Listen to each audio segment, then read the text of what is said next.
Okay, so let's take a look at this first example. So we've got a clown who has 7 pairs of shoes, 1 pair in each of the colours of the rainbow. The shoes are kept in a trunk in a dark room. The clown selects 2 shoes at random. What is the probability that the clown selects 1 left and 1 right shoe? And the second part is, what is the probability of selecting a matching pair of shoes? So as I've stated, this is best approach using a tree diagram. A tree diagram will really support you working here. So if we're working at part A, where we want to calculate the probability that he gets 1 left and 1 right shoe out, the 2 events here are, well, the first event is going to be pulling the first shoe out. So selecting shoe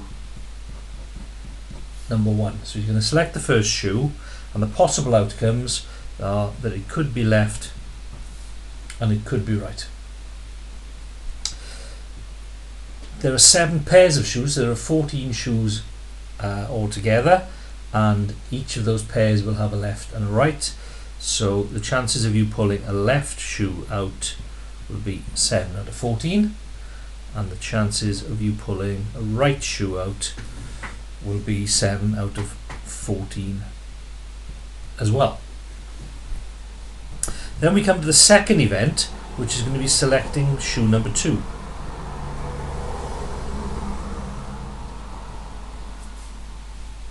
And this is also going to have the 2 possible outcomes of left and right, and left and right. But because that first shoe isn't being put back in, it means when we come to draw the second shoe out, there are now only 13 shoes in the trunk. So all of these probabilities are now going to be out of 13. And depending on what the first shoe was, whether it was left or right, will have an impact on what the probability is of the next shoe that you draw out. So this is why we're now talking about conditional probabilities, where the second event's probabilities is dependent on what happens in the first event. Up until now, we've been talking about independent events, where the outcome of one has no bearing on the outcome of the other. So if the first shoe was left, then out of the 13 shoes that are still in the trunk, only 6 of them are left-footed.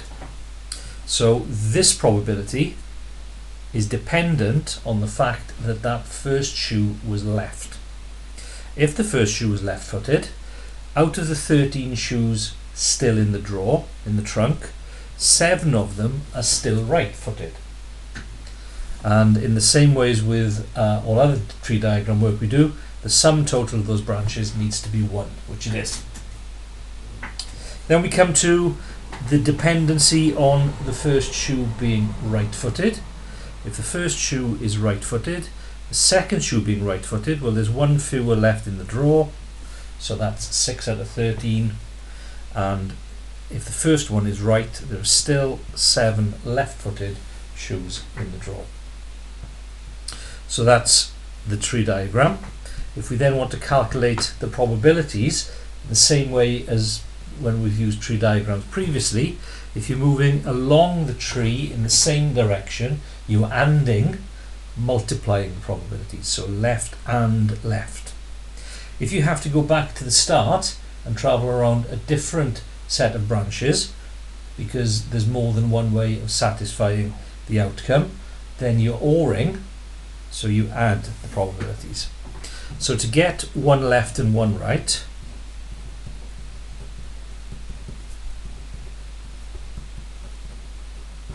there are 2 ways of doing that. You could get first one left and second one right, or you could go first one right, second one left.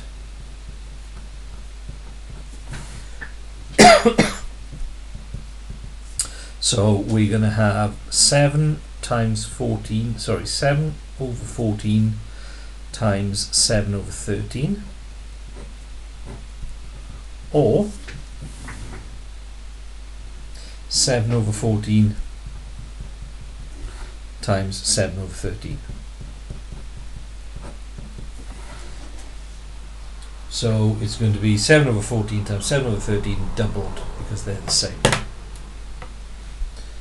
So 7 over 14 times 7 over 13 doubled. 5, 3, 8, or 7 over 13. So the chances of you getting one of each is just over a half. Part B. What is the probability of selecting a matching pair of shoes? So this time it's not going to be enough for them to be left and right. We want them to be left and right in the same colour. So probability matching will mean we want probability, so there's 7 colours of the rainbow, red and red, or orange and orange,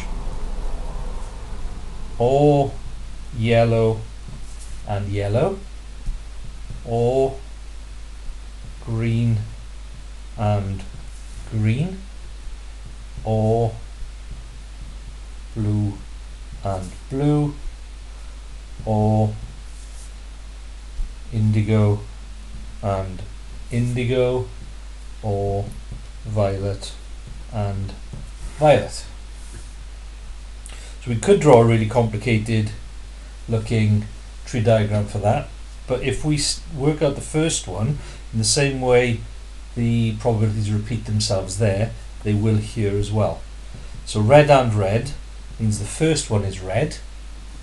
Well, there are only 2 red shoes in the trunk, so probably the first one is red is 2 out of 14. Probability that the second one is red is going to be 1 out of 13. And that will be the same for the orange. There'll be 2 orange first time, and then 1 out of 13 in the second row. So that's going to repeat itself 7 times. So the probability of the clown getting a matching pair (2 out of 14) times 1 out of 13 times 7. So that's 0.0769. Pretty unlikely. Okay, so that's the first example we've got of conditional probability.